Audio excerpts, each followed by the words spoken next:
Welcome back to my channel. বন্ধুরা, আজ আমি বানাবো নিরামিষ ফুলকপির তরকারি। আমি নুন হলুদ দিয়ে ফুলকপি আর আলুগুলো মাখিয়ে রেখে দিয়েছি কিছুক্ষণ। এবার আমি ফুলকপিগুলোর ওপর একটু কর্নফ্লাওয়ার ছড়িয়ে দেব।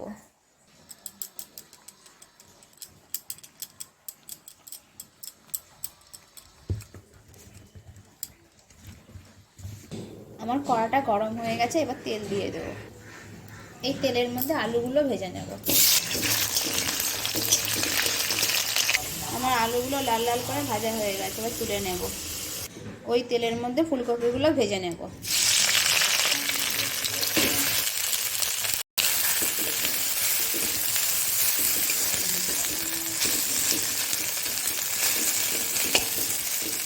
আমার ফুলকপিগুলো ভাজা ভাজা হয়ে গেছে, এবার নামিয়ে নেব।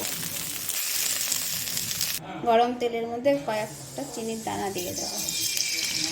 5 ফোড়ন দিয়ে দিলাম, 2টো লঙ্কা দিয়ে দিলাম।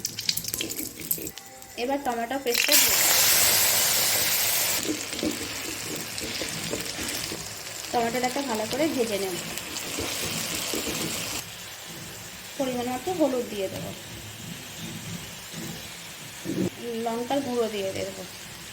আপনারা যেমন ঝাল খাবেন সেই অনুযায়ী লঙ্কা দেবেন। কাশ্মীরি লঙ্কাটা দিয়ে দেবো। আমার মশলাগুলো ভাজা ভাজা হয়ে গেছে। এবার আমি ফুলকপি আর আলুটা দিয়ে দেবো।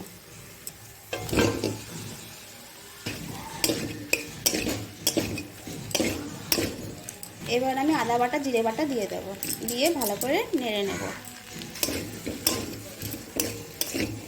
মশলাটা যাতে ধরে না যায় তার জন্য সামান্য একটু জল দেব।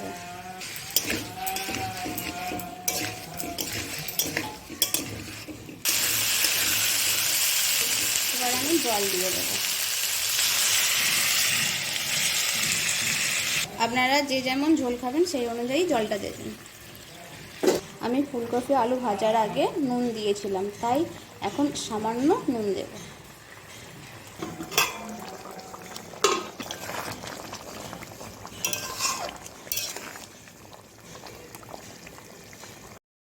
আমার নিরামিষ ফুলকপির তরকারি হয়ে গেছে, এবার ধনেপাতা ছড়িয়ে নামিয়ে নেব।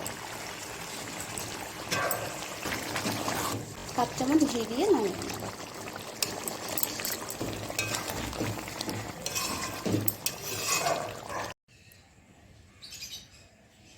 আমার এই রান্নাটা যদি ভালো লেগে থাকে তাহলে একটা লাইক, কমেন্ট ও শেয়ার করবেন আর সাবস্ক্রাইব করবেন।